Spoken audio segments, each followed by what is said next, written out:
Hello et bienvenue dans un podcast de dragons et de romance. Je suis Laurie Lee Fantasy pour les intimes. Et avec ma comparse et copine Coralie, du conte Lecture des Lunes, on se retrouve ici un mercredi sur deux pour décortiquer l'actu littéraire, nos derniers coups de cœur et nos plus gros flops, entre créatures de légende et histoires d'amour enflammées. Pour ne rien manquer de nos coulisses et de nos lectures, retrouvez-nous sur Instagram. Installez-vous confortablement, le vol commence maintenant.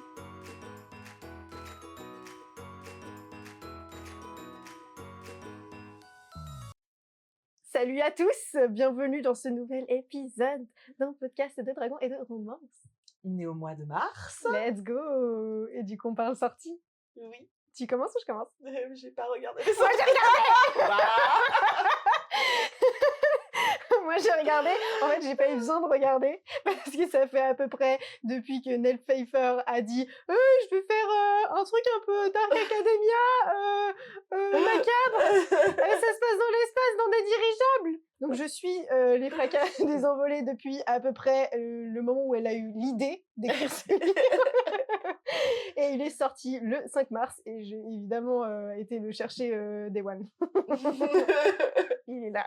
T'es en train de le lire ou du coup pas encore? Je vais commencer à le lire ce soir. C'est celui, il a un jaspage trop beau où tu tournes d'un côté, Oui. t'as le visage du gars et tu tournes Oui. de l'autre, t'as le visage Et de la meuf. du coup, t'as la tempête et à trop beau. l'intérieur, tu as du coup la carte d'un continent d'un côté et la carte de l'autre et c'est du coup séparé par la tempête qui est le jaspage. Mhm. C'est trop bien, c'est trop intelligent, c'est trop stylé, j'adore, c'est magnifique. Du coup, ça parle de quoi? Le fracas des envolées. Dans un monde où les ventelles domptent, les bourrasques et les oiseliers prennent leur envol, deux continents se font face. Séparés par l'Aquilon, une tempête si vaste qu'aucun dirigeable n'a jamais pu franchir son cœur. Mia Arundel a grandi sur les ruines d'un drame et à l'ombre d'un secret. Déterminée à redorer l'image de sa famille, elle s'infiltre clandestinement sur le Galéon, majestueux dirigeable dont le voyage inaugural doit traverser l'Aquilon grâce à une invention mystérieuse. Dans les couloirs raffinés du vaisseau, loyauté et complot s'entrelacent. Et ça, on aime. Mais dans les entrailles du Galéon, Mia devra se frotter à la redoutée sorcière Skylar Volbrume et à son énigmatique apprenti, Evel. Il est quand même trop beau. Il est magnifique. Pour les personnes Il est qui ont absolument l'image, non magnifique. mais il est incroyablement beau. Il est superbe. Elle a quand même un talent incroyable, je trouve, Nell Pfeiffer, pour faire pour Des univers. collaborer Alors, avec déjà, des collaborer. personnes qui font des couvertures absolument extraordinaires. Absolument incroyable. Elles sont toujours trop jolies, quoi. Il faut saluer le travail de Gulfstream, qui pour le coup, je crois, il n'y a pas un livre que j'ai vu chez Gulfstream qui n'est pas magnifique. Ouais, c'est vrai. J'avoue, c'est trop une maison d'édition sous-côté Gulfstream. Je te jure. Trop stylé. Putain, j'aime trop. C'est insane. Allez. C'est insane. Ça a l'air d'être un peu un Enemies to Lovers aussi quand même. Hein. Ok, bah écoutez, c'est pas grave, j'avais pas besoin de mon argent. Mais au pire, je te- Ma fille je te n'a pas dirais. besoin de couches. Mais non, Non. c'est surfait les couches. C'est surfait. Et du coup, ça c'est le tome 1. Et ça va être du coup une série, je crois que c'est soit une duologie, soit une trilogie, je sais plus ce qu'elle avait dit. Mais en tout cas, c'est que le tome 1. J'ai hâte de le lire, absolument. Ben viens, on se fait une essai, je vais l'acheter aussi. Ok, bah let's go. Allez, let's go. Et tu seras ravi de savoir que moi, j'avais oublié, mais que la moi du passé avait fait le taf. Donc je l'avais noté sur le cheat. Merci moi du passé. C'est vraiment ça. Et moi, j'avais mes yeux sur The Last One de Rachel Ozelhal. Et il a une couverture un peu, genre, j'arrive pas à me faire une idée sur quel genre ça va être à l'intérieur, mais un mélange d'un truc un peu égyptien coded, genre dans le... Antique. Ouais, non, enfin un peu, tu sais, un peu ressemblant à un espèce de hiéroglyphe. Ouais. Enfin, c'est un peu codé comme ça, mais aussi, je trouvais que ça me faisait un peu penser à un truc qui faisait un peu plus, pas tout à fait science-fiction, mais en fait qui était un peu à la... Ah, cette espèce un peu de mélange, un Ouais. peu rétro. Ouais, exactement. Rétro-futuriste un peu. Exactement. Ouais. Et du coup, j'étais un peu curieuse de ce qu'il y avait à l'intérieur. Et je vous ai fait un petit récap. Imaginez, vous vous réveillez au milieu d'une forêt sans souvenir et vous apprenez en plus que le monde est en train de mourir et qu'évidemment, seul vous pouvez le sauver. C'est ce qui arrive à Kai qui se retrouve dans une ville qui s'appelle Mafor où tout le monde la craint. il y a des bêtes étranges, des créatures d'un autre monde et évidemment de la magie. Pour trouver des réponses et son amulette, il va lui falloir affronter son ancienne amie Adara. Elle est plus forte et plus étrange encore, et elle essaye de l'arrêter. De quoi? On n'en sait rien pour le moment. Et genre le 4e de couverture, il est à la fois très très mystérieux, où j'avais vraiment de la peine à me faire une idée de De concrètement ce ce qu'il que allait ça va avoir dans le parler, livre, ouais. mais il m'intriguait vraiment trop trop trop. Il m'a vraiment appelée. Et du coup, ben, je l'ai demandé, c'est Hugo Roman, c'est Romantaisie. Il est classé en Romantaisie. Et je l'ai demandé et ils m'ont dit oui pour le service de Oh, let's presse. go! Du coup, bah, je vous dirai ce que j'en ai pensé la prochaine Trop fois. bien! Chouette! Mais franchement, en tout cas, son look est vraiment cool. Et le 4e de couverture, il est vraiment sympa. Je pense, je sais pas, enfin, j'ai l'impression que c'est pas tant de la science-fiction que ça, parce que ça parle quand même beaucoup de magie. Et en même temps, je sais pas, moi, ça me faisait trop penser à un peu à un mélange, effectivement, un mélange de genres. Donc j'essaye de... On verra ce que c'est. Mais en tout cas, il m'a vraiment intriguée. Trop bien, trop chouette. Et du coup, on passe sur les up and down de l'épisode. Le sujet, non, c'est plutôt une question aujourd'hui en vrai. On va ouvrir un débat ou pas, hein, parce que nous on a déjà nos réponses. Mais... Disons qu'il y a plusieurs choses là-dedans. On connaît tous ces gens qui s'offusquent de trouver de la romantaisie dans leur rayon de fantasy, n'est-ce pas? Et ils sont chiants. Mais il y a aussi des gens qui s'offusquent de trouver de la romantaisie en romance. Parce qu'après tout, ça a quand même rien à voir. Du coup, ben, la question c'est, on range où cette putain de romantaisie? Mais moi, je trouve qu'elle a ultra sa place en vrai dans la fantaisie Oui, je et suis dans la d'accord. lecture de l'imaginaire, parce que pour la plupart, et on s'entend que pas toutes, et puis de nouveau, on va toujours pouvoir faire un débat de qu'est-ce que c'est qu'une bonne romantaisie et tout, mais pour moi, dans une romantaisie, il y a quand même tout un pan d'un univers fantastique. C'est pas le centre de l'histoire, parce que sinon, c'est pas une romantaisie, dans le sens où ce qui est important dans une romantaisie, à mon sens, c'est la relation entre les personnages, c'est tout l'aspect émotionnel et ben, des relations interpersonnelles. C'est ça qui prime, c'est ça qui va être le plus mis en valeur, c'est ça qu'on va le plus regarder dans une romantaisie. Mais par contre, il y a quand même tout un lore. Et on voit quand même que les romantaisies, disons, les plus hypées, ils ont quand même des lores qui sont pas anodins. Enfin, si on pense ben, vas-y, les 2 romantaisies les plus lues de toute la Terre, Force Wing et Akotar, qui sont quand même vraiment celles qui ont dominé pendant hyper longtemps sur les sphères du livre, bah, c'est quand même 2 romantaisies dans lesquelles on peut pas dire que le lore, il est tout petit. Il y a quand même, heu, une construction d'univers qui est complexe, qui est, importante, ce qui est pas particulièrement au second plan non plus. On s'entend que ce qui est le plus important, c'est le développement de la romance parce que c'est des romantaisies, mais par contre, on n'est pas du tout, enfin, c'est pas, une note en bas de page, le world building. Donc j'ai quand même l'impression que ça a du sens de classer les romantaisies dans la lecture de l'imaginaire. Oui, et puis ça n'aurait pas de sens de mettre, par exemple, à tout hasard, l'Empire du Vampire en romance parce qu'il y a une romance. D'accord. Par exemple, c'est vraiment juste un hasard, hein, parce qu'après, on peut en sortir d'autres. Hein, Après, je pense que l'Empire du Vampire, c'est pas un bon exemple parce que c'est écrit par un homme et je pense qu'on fait cette critique que pour enfin en tout cas que principalement pour des romantaisies et de la fantasy écrites par écrite des par des femmes. femmes. De- Si on prend l'exemple, par exemple, de l'Assassin Royal, moi je pense que la seule raison pour laquelle Robin Hood n'est pas classée dans de la romantasy, c'est parce que elle a réussi, je pense, à travers le nom qu'elle s'est choisi, qui est androgyne, dans le sens où on ne sait pas trop si c'est une femme ou un homme derrière ce nom, et derrière le fait qu'elle a choisi des couvertures qui ressemblaient grandement à du Brandon Sanderson ou à Ah oui, c'est d'autres très très fantasy. vraiment codés fantasy très traditionnelle de l'époque, et ben pour moi, c'est ça qui fait que cette Je œuvre-là, suis elle pas est sûre qu'il y ait de la clairement... romance Je dans crois qu'il y en l'Assassin a un Royal. petit peu, mais de la même façon qu'il y en a probablement dans Oui, l'Empire du mais Vampire, il y en a dans ou quasiment même toutes les dans... fantaisies, en fait. Donc, mais il y il en y a a des éléments globalement, de mais romance. c'est pareil pour moi que le débat entre... Enfin, on pourrait faire le même débat avec, par exemple, la romance qui se termine mal. Est-ce que c'est encore une romance? Ben, pour moi, non. On tombe dans le coup de la C'est les tragédie. codes. En fait, il faut pas oublier que de la romance, c'est la base de presque toutes les histoires. Il y en Et de a toutes nos dans séries toutes les Netflix. histoires.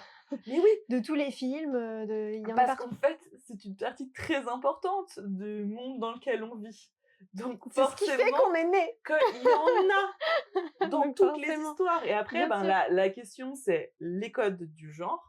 On sait que, par exemple, dans la romance, le code principal, c'est le contrat de lecture, c'est ça Ça se finit termine bien. bien. Si ça ne se termine pas bien, ce n'est plus classable en romance. En tout cas, pour moi, s'il y en a un qui meurt à la fin, c'est une tragédie. Roméo et Juliette, ce n'est pas une romance, C'est une c'est tragédie. une tragédie. Et on a un peu tendance à l'oublier, et je pense qu'il y a aussi un peu cette espèce de... Enfin, moi, cette mode que je comprends pas très bien, qui était là, genre, il faut pas faire comme tout le monde, et It's okay, tu peux ne pas faire comme réinventer tout le les monde. histoires avec grand plaisir, créer des nouvelles histoires avec grand plaisir. Mais les codes des genres, ils existent pour classer les œuvres. Si tu fais quelque chose de trop qui n'est classable nulle part, le risque que tu as, c'est juste de perdre ton audimat. La personne qui pourrait aimer ton livre, si tu mets le livre dans le mauvais genre, bah tu vas tomber que sur des lecteurs qui n'avaient pas envie de lire ça, donc ils vont être pas contents, donc ils vont le dire, et puis du coup tu vas te prendre une Une note de fausse. merde sur ton livre, et que Mhm. du coup bah il va pas être promu, il va pas arriver aux personnes à qui il pourrait plaire. C'est toujours un peu ça le risque pour moi. Donc ça a du sens. C'est pas pareil que les tropes où là on pourrait un peu plus discuter du sens, parce que ça devient un peu, bah, on a vu avec tout le débat là autour des hauts du Hurlevent où Hugo a fait un peu n'importe quoi. Mais sérieusement, Pour ceux qui n'ont pas la référence, Hugo Roman, ouais. qui est une maison d'édition, a décidé de republier les Hauts du Hurlevent. C'est quelque chose qui se fait beaucoup, parce qu'il y a un film issu des Hauts du Hurlevent, mais qui romantise quand même ultra l'histoire, enfin voilà, Une qui est sorti. réinterprétation plus qu'une adaptation. Voilà, qui est sorti récemment, et donc ils ont republié le même livre, donc Les Hauts du Hurlevent, Le sans classique, hein. réadaptation aucune, avec déjà une couverture dégueulasse Tiré du tirée du film. film, mais avec des tropes comme si c'était une romance contemporaine tout à fait Comme si ça répondait en basique. fait au code, ouais, de... Non, Ce qui n'est pas le cas. Donc, c'est un drame. le problème, c'est pas qu'on s'offusque du fait qu'un classique soit réutilisé de cette façon-là. Le problème, c'est que c'est un mislead total pour les lecteurs qui vont aller Qui vont chercher finir quelque chose traumatisés. qu'ils vont pas du tout retrouver dans le livre. Et quand on Comment commence ça à parle de faire... racisme, ouais. les hauts de Hurlevent? Mais ah, mais j'étais pas sûre. Mais attends, ça le voit pas du tout dans C'est trop, Ah, c'est ça- mais trop ça- de la folie. Bref. ça, mais ça rend fou. Déjà, bon, hors parler du film parce que voilà, mais pour ceux qui n'ont rien entendu, je me mords les mains. C'est pas possible, juste de faire des dingueries pareilles. C'est un manque de respect de fou, en fait, même juste pour l'œuvre originale. Enfin, et d'ailleurs, je sais plus qui avait fait une super satire sur Instagram, qui avait du coup pris plein de classiques et remanié les classiques avec justement des tropes d'aujourd'hui, genre Roméo et Juliette, Phèdre, tout ça. Phèdre, C'est Edge Gap. Purple qui avait fait ça. Oui, Et vraiment, c'est très c'était très si drôle. C'était Allez très, regarder, très, parce très, que très c'est drôle. très marrant. Ah C'est ouais, vraiment très marrant. j'ai hurlé de rire, quoi. C'était parfait. Vraiment, la dose magnifique. Je crois qu'il n'y en a pas un où j'ai pas rigolé. Mais tout ça pour dire que, en gros, moi, je trouve, enfin, pour moi, le contrat de lecture qu'on fait quand on lit une fantaisie, quand on lit une romantaisie, quand on lit une romance, ou quand on lit une tragédie, c'est pas pareil que ces tropes de lecture. Et du coup, ça n'aurait aucun sens de classer la romantaisie ailleurs qu'en fantaisie. Elle répond aux tropes Et au de la code. fantaisie, Mhm. au code de la fantaisie et de la romance. C'est une romantaisie, il a le nom parfait. Vraiment, c'est une romantaisie. Là, on peut pas faire plus explicite, tu peux en pas fait, faire plus hein. clair. Mais par contre, il appartient à la lecture de l'imaginaire, donc ça a complètement du sens qu'il soit classé au milieu. C'est comme, ce serait débile de classer la dark fantasy avec la dark romance. Sous Pitié. prétexte qu'il y a des trigger warnings Pitié. dans les deux. Ce serait complètement absurde de faire ça. Bah, ce serait absurde de classer la romance avec la romance. Plus avec la lecture de Tu l'imaginaire. m'as donné de l'urticaire. J'ai envie de me gratter partout tellement ça m'a... Aïe, aïe, aïe. Quel enfer. Mais non, mais bien sûr. Mais bien sûr. Et ça me fait délirer parce que pour avoir suivi des formations avec des auteurs, même eux, en fait, n'ont pas nécessairement l'idée d'aller comment on dit, d'aller s'informer sur les codes des genres. Et donc, ils vont se dire genre, oui, mais alors ce que j'écris, en fait, c'est de la fantaisie métaphysique, il y a des fantômes. Oui, donc c'est du fantastique. Bravo. Félicitations. Et c'est pas du tout une mauvaise chose de faire une œuvre qui rentre dans une catégorie de lecture. C'est pas un gros mot, ça n'enlève rien à l'originalité de l'histoire. Ça va juste toucher les bons lecteurs, en fait. C'est ça, c'est tout. C'est à ça que ça sert. Sinon, ça n'a plus de sens. Comment voulez-vous qu'on vous trouve? On sait pas où vous trouvez. Mais au-delà de ça, en fait, on a le marché du livre, il est énorme aujourd'hui. Ouais. Il y a beaucoup de choses qui se proposent dessus. Donc, on a une notion de ce qu'on aime et on utilise cette notion de ce qu'on aime pour acheter des choses qui vont nous plaire. Donc, on va aller piocher dans des genres dont on sait qu'ils nous plaisent. C'est la chose la plus logique à faire de la Terre. Et puis, rien n'empêche qu'on crée de nouveaux genres quand on fait des hybrides comme la dark romance ou la romantaisie. Parce que on a le droit de faire des hybrides, et si vraiment ça rentre et dans une catégorie et dans une autre, rien n'empêche de créer de nouvelles catégories ou des sous-genres, comme c'est le cas pour la romance. T'as la romance historique, t'as la romance contemporaine, t'as la romance sportive, ou bien dans la fantasy, on a évidemment la dark fantasy, on a le grimdark, on a plein d'autres choses super géniales que vous n'allez pas comprendre si je les cite, donc je vais pas le faire. Mais enfin, on a le droit d'innover et il faut juste faire ça intelligemment. Oui, puis enfin vraiment, c'est tout ce truc de l'innovation, elle doit pas se faire au prix de la clarté pour le lecteur de comprendre ce qu'il va lire. Et c'est pas une mauvaise chose ou c'est pas attendu que d'expliquer au lecteur ce qu'il va avoir. Et enfin, moi je sais parce que moi je suis la première à trouver hyper énervant. Moi j'ai un truc où pour moi quand je lis une romance, je veux une fucking fin heureuse. Je vais m'embrouiller avec l'autrice si elle va avoir l'audace de me vendre son livre en romance et que ça se termine mal, mais qu'elle fuit très loin de moi et de mon compte Instagram. Attention. Parce que c'est ça mon contrat de lecture. Pour moi, quand je lis une romance, j'en attends une fin heureuse. C'est ce qui fait que pour moi, ça va être cosy, réconfortant et que ça va venir répondre à mon besoin quand je vais aller me pencher sur une romance. Si tu ne m'offres pas cette fin heureuse, je vais être très en colère. Je vais pas me dire ah, elle a révolutionné le genre de la romance. Je vais me dire elle a mal classé son livre. C'est très énervant parce que du coup moi je l'aurais pas acheté. Mais peut-être que des personnes qui adorent les tragédies vont pas aller l'acheter non plus parce qu'il va se retrouver au rayon romance et ils vont se dire non mais moi je suis trop pas une fleur bleue, moi j'aime les histoires sombres et ténébreuses qui se terminent mal et qui tout va mal. Je les juge ces gens-là mais pour plein d'autres raisons. Entre autres parce que mon mec en est un et je ne comprends pas. Bah alors pas tant avec les tragédies mais genre il aime les livres réalistes qui se terminent mal. Je trouve que c'est fou d'avoir ça comme critère. Alors, en termes de rechercher des livres. Alors, je peux comprendre, mais c'est pas tant parce que ça se finit mal, c'est parce que je vais pouvoir avoir une évolution significative dans les personnages que j'ai envie de voir qui induit une fin pas con. Non mais lui, genre vraiment, c'est deux critères quand on va en librairie, c'est faut que ce soit le plus réaliste possible et que ça se finisse hyper mal.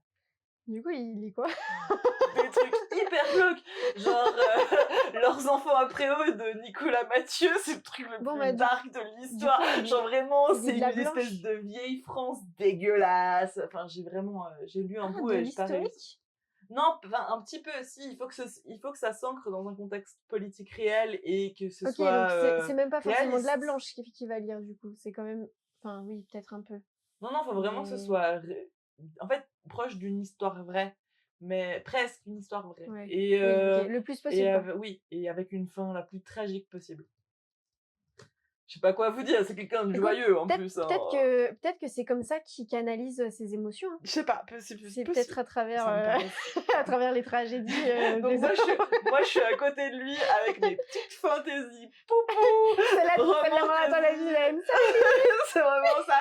Je suis là, il y a de la magie et maintenant ils vont se faire des petits bisous.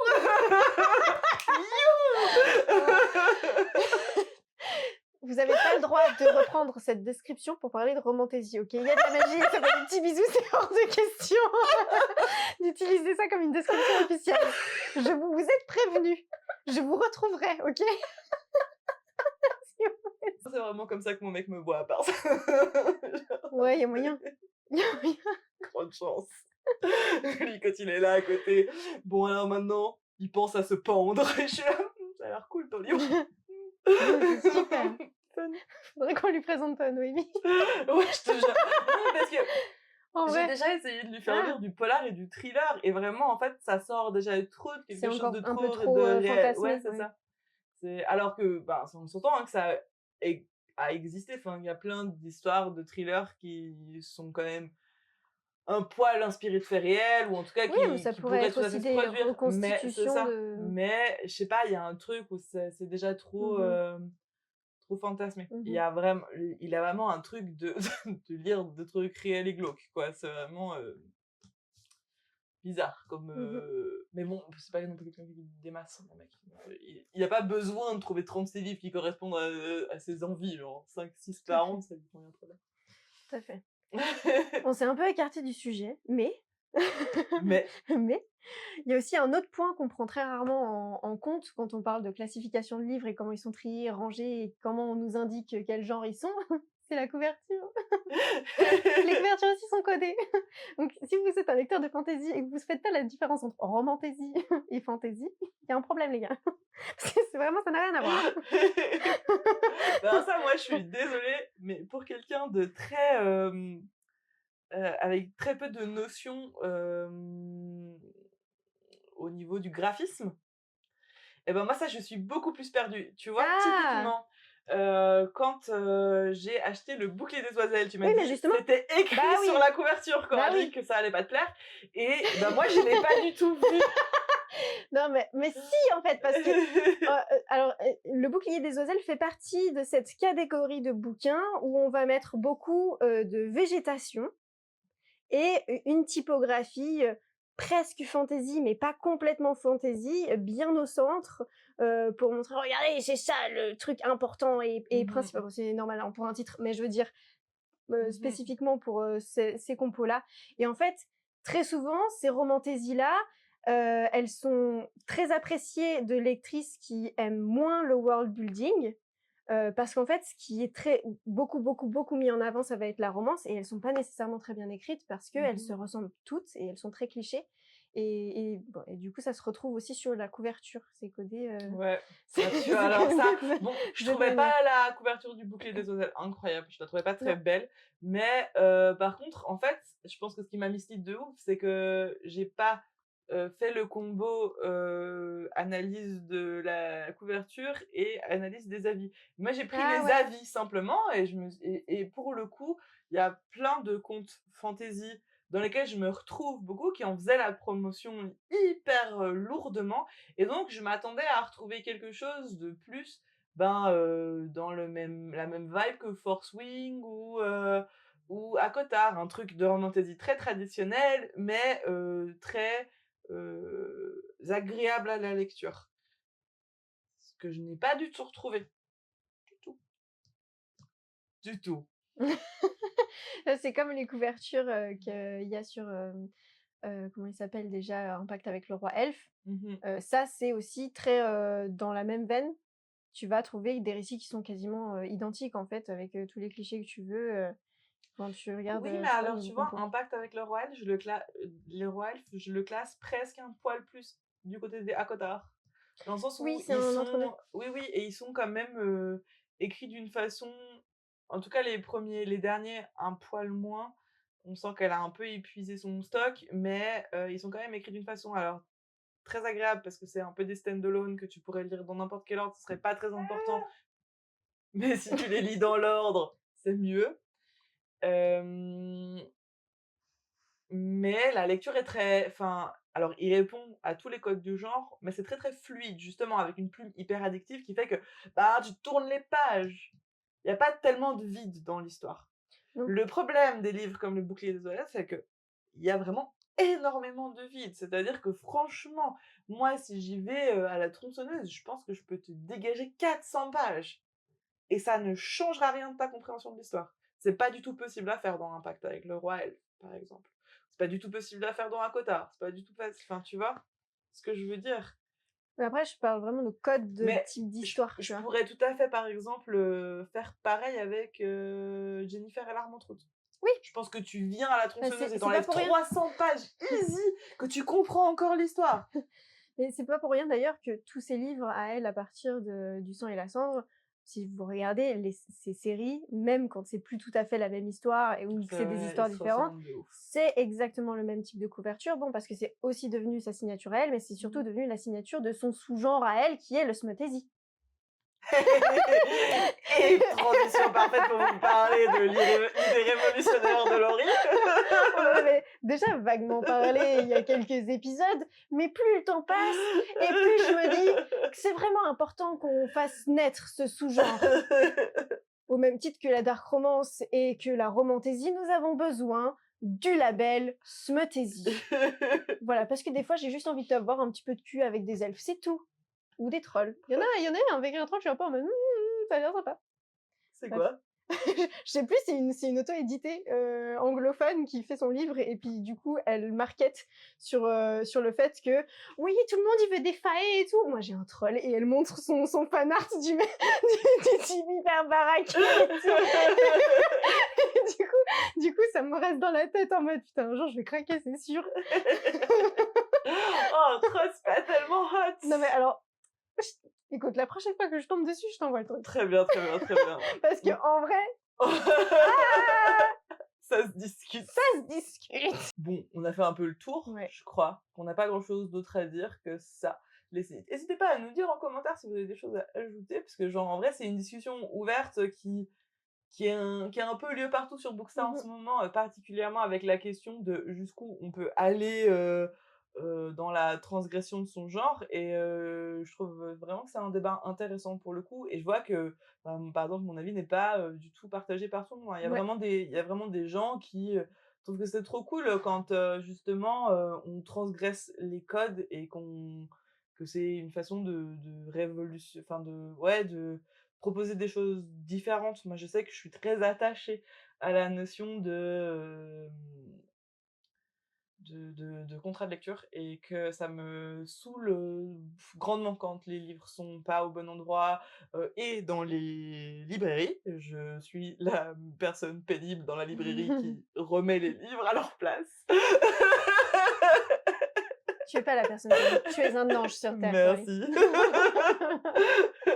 Je tiens à dire que le délire de mon mec dans les librairies pendant que moi j'achète tout le rayon fantasy. Tout ce que tu n'as pas. Exactement. C'est qu'il va prendre des livres de personnes de gauche, écrites par des personnes de gauche, et il va les foutre sur les livres écrits par des personnes de droite. Oh oui.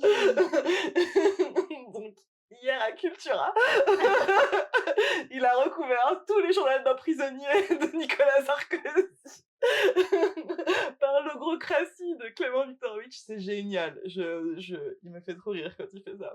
Je suis très amoureuse de lui quand il fait ça. Je comprends. Moi, du j'avais coup, aussi un super hop Ah ouais, que let's go. j'avais envie d'amener. C'était le fait que, alors, je sais pas si c'est parce que je suis tranquillement un peu installée sur Bookstar, c'était pas tellement le cas il y a une année, mais où du coup, je commence vraiment à me faire une très bonne idée de ce qui me plaît et de savoir qui est qui quand je me balade sur la sphère du monde du livre. Et du coup, je trouve qu'il y a mais un milliard d'initiatives incroyables de créativité. Enfin, moi, vraiment, je trouve que ça se voit qu'il y a tous les cerfs d'aigle au même endroit. Hein. C'est un truc de dingue. Le problème, c'est que moi, je suis du côté des serpentards. Mais c'est ça- pas la même vibe. Tu te berces d'illusions si tu penses que le Bookstar en entier n'est pas juste une énorme team de cerfs d'aigle qui pensent qu'ils appartiennent à plein de maisons différentes, alors que pas du tout. On est tous des bookish nerds qui sommes là. Qu'est-ce que je pourrais faire de mon samedi? Oh oui, j'ai une idée. Je vais inventer un défi de lecture où je vais mettre plein de petites règles et je vais l'animer tout à fait gratuitement. Ça va me prendre des heures de mon temps libre et je vais le faire avec grand plaisir. Et je le dis vraiment avec aucune moquerie. C'est trop génial. Mais c'est vraiment ça fleurit de partout. Il y a une meuf qui crée de proposer de la correspondance entre des personnes qui se connaissent pas, à s'écrire des lettres. Il y a une meuf, elle a créé un challenge sur Discord qui dure 1 année. Toutes les semaines, elle nous fait un récap de son truc. Toutes les semaines, ça s'appelle Lecture des Dragonnières. Allez, participez au challenge si vous avez envie. Moi, j'y participe, c'est génial. Enfin, c'est très Envoie-moi le rigolo. lien, j'y vais. Allez, go. Genre, et franchement, c'est trop sympa. Tu choisis ton équipe et après, juste, tu lis des livres et ça te valide des trucs. Il y a pas des masses d'enjeux et tu fais ça en équipe et après, tu peux faire des DLC et tout ça. C'est trop bien, trop bien, Il y a trop bien. genre 2 jours, il y a les Early Birds de Fantasy Alley sur Ulule qui sont terminés. Et c'est quoi Fantasy Alley? Eh bien, Fantasy Alley, c'est une application de lecture qui va regrouper du coup tout en e-book. Et en fait, on peut monter et crafter son petit village de fantasy en validant ses lectures, en achetant des livres sur la plateforme. Il y a un abonnement de lecture et tout qui est prévu. Les auteurs édités ont accès à la plateforme à moindre coût, etc., etc. Donc genre, c'est vraiment trop stylé et tout ça avec un visuel fantasy, tout mignon, cute. Ah, je vous jure, j'ai baqué direct. Mais bien sûr, non mais J'ai incroyable. baqué direct. Incroyable. Et il va y avoir du coup des livres de maison d'édition qui vont être sur la plateforme. C'est pas un truc un peu fait à l'arrache, c'est vraiment hyper prometteur. Fantasy Alley, si jamais. Ben, grave, trop stylé. De ouf. On va y aller de ouf. Et il y a genre, enfin, c'est vraiment ça fleurit de partout. Il y a énormément de challenges aussi sur des thématiques qui se sont créées. Là, il va y avoir un challenge Stranger Things qui va bientôt commencer du côté de Découvrons les livres, je crois qu'elle s'appelle. Avec de nouveau des teams, ça va être un peu RP comme le challenge auquel moi j'ai participé, qui avait été organisé par Books MC, qui était vraiment un challenge hyper RP où vraiment on avait les jeudis, genre des fois comme ça, il fallait qu'on s'arrête parce que elle allait poser une question et il fallait être la personne la plus rapide à répondre et tu faisais rapporter des points à ton équipe si t'étais hyper rapide. Elle nous faisait des quiz hyper régulièrement et on pouvait aussi gagner des points comme ça. On avait genre les personnages de l'histoire qui venaient te parler en MP, enfin c'était fou. Elle s'est donné une peine incroyable. Alors ce challenge-là, il est terminé, mais elle a d'ores et déjà dit qu'elle voulait en réorganiser un aux mêmes dates l'année prochaine. Donc n'hésitez pas à aller la suivre si c'est des choses qui vous intéressent pour l'année prochaine, puisqu'elle va probablement reproposer quelque chose. Enfin c'est vraiment plein de trucs hyper cool et moi je me prends trop au jeu ou franchement je prends trop du plaisir à participer à ces trucs-là et je me dis mais les gens ils sont quand même impressionnants de créativité et ça fait enfin c'est vraiment un espace où on se sent quand même vachement bien. On a plein de critiques tout le temps qui est fait sur le Booksta et tout ça. Et j'avais quand même envie de souligner qu'il y a énormément de très belles choses qui se créent aussi de ce côté-là et que c'était quand même une vraie safe place. Moi, je l'ai senti, hein, le 8 mars, il y avait que des posts qui expliquaient pourquoi c'était la journée des droits des femmes, qui mettaient en valeur des femmes importantes dans le monde de la littérature. Les autrices, C'était vraiment, je me suis dit, non mais quand même, on est vraiment dans un espace vraiment cool. Et tenu par des femmes, créé par des femmes, parce qu'il y a quand même une majorité de femmes par là-bas, et ça se sent. Et avec tous les trucs qu'on pourra toujours reprocher à n'importe quelle communauté, je trouve quand même que celle-ci est particulièrement bienveillante et stylée, quoi. Je crois que j'ai jamais eu autant de copines que depuis que je suis sur Booksta. De ouf. Non, mais évidemment, c'est vrai, tu te mets à papoter avec des gens avec qui t'aurais jamais discuté, qui est à l'autre bout de la France. Enfin, tu reçois des messages de soutien, tu envoies des messages de soutien. Franchement, c'est trop bien. Donc une vraie safe place, faut pas qu'on oublie la chance qu'on a de pouvoir se balader par là, parce que franchement, c'est grave la classe. Continuons à la préserver comme on le fait depuis quelques années. Et sur ces belles paroles, on va glisser dans les recos par reco. Hein. You! Allez, let's go. T'as une reco, bah, t'as une écoutez, par reco. Étant donné que j'ai lu un livre ce mois-ci.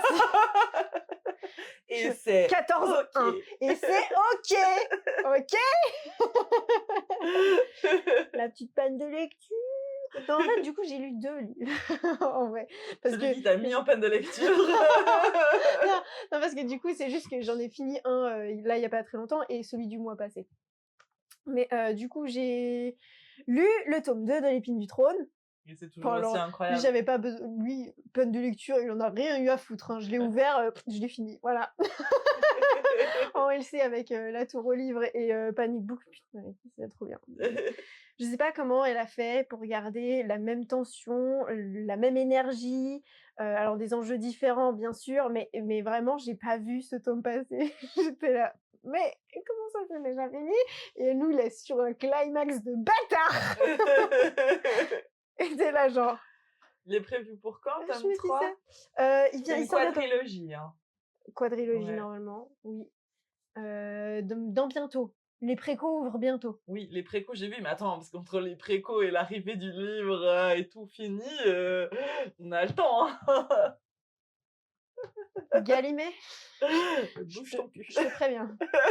Je vais rester en panne de lecture jusqu'à ce que tu le sortes. Waouh.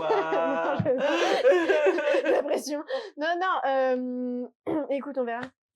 Quand il sort, je sais pas. J'ai pas regardé. Tu je veux sais pas si te il y a une déprimer date. avec ce genre d'infos. Non, je préfère lire Le Fracas des Envolées, Mm. continuer à lire d'autres trucs en attendant. Tu sais, après, tu vois pas le temps passer quand tu regardes pas les dates. C'est l'avantage. Du coup, bon, bah, je vais de nouveau vous recommander cette série incroyable, vraiment. Trop bien. Voilà, je peux rien en dire de plus. J'aime. Il y a 2-3 petites incohérences qu'on a relevées de temps en temps, mais pour de l'auto-édité, c'est rien de très Ouais. significatif, quoi. Ça peut arriver. Et on n'est même pas sûr que ce soit des incohérences, puisque nous, on n'a pas compris, quoi. Donc, c'est un peu... Trop stylé. Faut que je vous rattrape, comme ça on lira le tome 3 tous ensemble. Oui, alors, bon, moi, j'ai lu Le Trône Tourmenté. Je savais que c'était une lecture qui allait passer ou casser, parce que déjà, il est quand même centré sur le personnage que j'aime le moins de la saga. Et c'est après Arène. Ah waouh, à ce point-là! Ah ouais. Ah waouh! Bon, après, c'est vrai qu'elle est pas Elle est hyper intelligente. particulièrement Elle est- pénible ouais, quand ouais, même, ouais, moi c'est je vrai. trouve, hein, C'est franchement, vrai ce qu'elle personnage cherche il est la quand même merde. particulièrement pénible. Et en même temps, je me disais, ben, sur un malentendu, comme on n'est pas dans sa tête, on comprend pas très bien. Mais peut-être que dans sa tête, un peu comme Nesta, à un moment donné, on va quand même réussir à trouver quelque chose pour avoir un peu plus d'empathie pour elle. Bon, pas tant, du coup, grosse déception. J'ai tellement peur. En fait, c'est ce que je te disais quand je suis arrivée, je trouve que c'est quand on est sur la première personne, le problème c'est que quand on est dans la tête de quelqu'un de débile, mais que le centre de l'histoire c'est des complots qu'elle ne voit pas autour d'elle, et ben c'est vraiment un souci, parce que en fait, il te manque plein d'éléments d'information, et donc en fait, tu traverses un peu l'histoire en étant bien conscient qu'il se passe quelque chose, mais en n'ayant pas du tout les outils pour les comprendre. Et c'est juste un peu frustrant, parce que du coup, l'histoire, elle est méga lente, quoi. C'est juste, ça passe hyper lentement. Il se passe rien. Et la romance, elle est claquée au sol. Enfin, alors, vraiment. Ouah, alors Coralie franchement- qui dit claquer au sol, déjà. Moi, je suis dans tous mes états. Elle a dit claquer au sol pour qualifier la romance. Tu m'as pas dit ça tout à l'heure. Claquer au sol. Oh my god. Bah, en tout cas, Mais j'ai c'est vraiment pas mauvais. du tout été happée Oh par cette non. romance. Je la trouvais assez peu crédible. Je comprenais pas très bien pourquoi. Enfin, pour le coup, normalement, elle arrive quand même à nous créer des tensions amoureuses un peu sympas, Daniela Johnson. Et là, je l'ai pas trouvé du tout. Bon, franchement, oubliable, quoi. En fait, c'est-à-dire qu'il y a 2 gars. Et c'est pas un vrai triangle amoureux, parce qu'il y en a un où on a bien compris qu'il allait attirer pas du tout la meuf. Et celui qui va l'attirer, qui est pas le bon des deux. Elle est supposée se marier avec celui-là, et elle va tomber amoureuse de son frangin. Mais ça va plaire à un plateau au livre. Hein. C'est vraiment son genre de trope préféré. oui, mais en fait, il y a pas d'enjeu, parce que Oui, mais il y a en même fait- pas d'enjeu politique parce que c'est son frère. bah oui, mais en fait, elle doit se marier avec celui qui est l'héritier. Et l'autre, c'est pas l'héritier. Oui, tu sais. Voilà, c'est pas grave, mais t'as juste compris le plot du livre. Voilà. Boring. Oh, je suis à terre. Non mais c'est si attendu que ça, moi, je veux dire, non mais, je suis pas Mais une... c'est pire que ça, parce que vraiment, je te jure, le Oh, plot twist de fin, non seulement t'es un peu là, purée. genre, lève un sourcil, mais, mais en plus, Ah non, non, non, mais je refuse. genre, il y Non. a un manque de crédibilité de ouf, j'étais là, hein, c'est ça le plot twist de fin. Donc c'est trop bizarre, genre Non, vraiment, ça va pas. c'est... Ça me plaît pas. Après, elle a dit que le tome 6 allait s'écrire de tous les pubs. Mais la mauvaise nouvelle, c'est qu'on va retourner dans la tête de Harren. Oh, La bonne nouvelle, c'est pitié. qu'on va retourner dans la tête de Caris. Donc on va voir un peu, et je pense que du coup, on va vraiment, parce que, donc, dans les 4 premiers, on a un peu tout ce qui se passe au niveau du sud, avec Maridrina, Valcota et Itikana. Et là, on a Arundel, Cardiff et Adriana, Ouais, c'est ça, Adriana? Adrina? un Ad- truc comme ça. Adena? Je sais plus. Eux. Ah, Et quelque du chose. coup, en fait, c'est plus du tout les mêmes intrigues politiques qui se jouent par là-bas. Et donc ça, c'est intéressant, et tu te rends compte aussi qu'il va y avoir une vraie enfin, ils sont en train de chercher justement à faire concurrence à cette alliance qui s'est créée entre Itikana, Maridrina et Valcota, qui est quand même forte, parce qu'aujourd'hui, tout le monde s'est marié entre eux. Et donc, de mariage d'amour. Donc, c'est vrai que, genre, ils sont vraiment forts, pour le coup, ces 3 nations, même si, il y a eu plein de guerres qui font qu'ils sont quand même bien affaiblis. En tout cas, ils ont des alliances qui sont fiables, contrairement à Randall. Donc, le côté politique, il reste intéressant. C'est juste que comme il est écrit à la première personne et avec un pub pas très intéressant, en fait, ça rend tout le truc pas très Et intéressant. Non, pas ouf. même mauvais?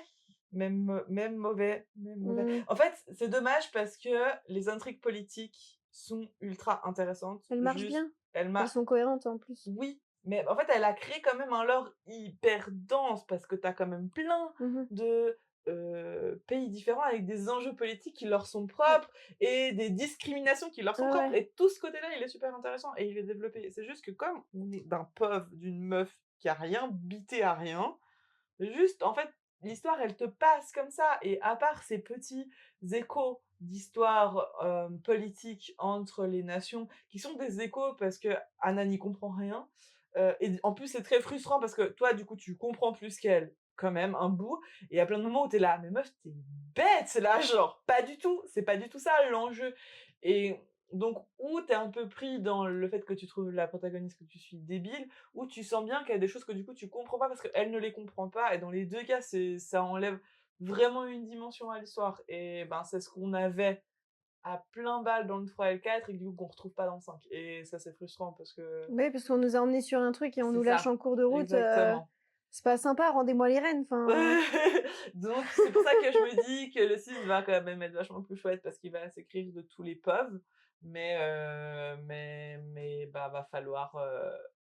Puis je me dis, mais comment elle va clôturer son histoire en un tome? Là, ça me paraît complexe, mais go. surtout qu'elle a pas pour habitude de faire des gros pavés. Non. Donc, Écoute, il va sortir en avril, là, hein, en anglais. ah oui, oui. Mais je pense qu'ils vont peut-être le Oui, bah, il va sortir sortir bientôt. Ils le sortent rapidement en général. On peut Il compter est 3 sorti à un mois, je moment, le pense. Trône tourmenté, quand même. Avril, mai, juin, juillet. Ouais, je pense cet été, quoi. Ouais, je pense aussi. Oh là là là là. Donc voilà, Ok. en fait le débat qu'on se posait quand je suis arrivée, c'était de se demander si Danielle Johnson était une autrice de génie qui des fois faisait des loupés, ou est-ce Ou si qu'elle c'est avait eu un coup de bol avec l'héritier insoumis et la les guerre gars sans sans fin. fin. En sachant qu'il y a quand même beaucoup de gens qui n'ont pas aimé l'héritier insoumis et la guerre sans fin. Nous, on l'a aimé à cause de Kéris, mais il y a des gens du coup qui n'ont pas accroché à Kéris et qui trouvaient quand même que c'était vachement de la merde. Ouais. Et donc finalement, je me pose vraiment la question de Et après, il y a des gens qui ont trouvé toute la saga incroyable, et il y a aussi des gens qui trouvent ces autres livres trop stylés. Hein. Genre en vrai, Le Destin ouais. ancré dans les eaux, j'en ai vu beaucoup de bien. Moi, je l'ai pas aimé, mais. Et je pense que je vais commencer Dark Shores parce que là, il fait beau et tout. J'ai besoin de me remettre dans les vagues et dans l'océan. Ça y est, la vague pirate, elle va revenir tous les étés. Hein, c'est comme ça. Il fait beau, il fait chaud, la mer. Merci de nous avoir écoutés. Dans 2 semaines pour le prochain épisode. N'oubliez pas de noter le podcast, de mettre un petit commentaire et de le partager à vos copines qui lisent des livres et de la romance. À bientôt. Tchuss! Merci de nous avoir écoutés. On espère que cet épisode vous a plu. Pour ne pas manquer le prochain épisode et surtout pour participer à nos événements exclusifs, rejoignez-nous dès maintenant sur le compte Instagram Dragon et Romance. C'est là-bas qu'on prolonge la discussion et qu'on vous réserve pas mal de surprises. On se retrouve dans 2 semaines pour une nouvelle escale.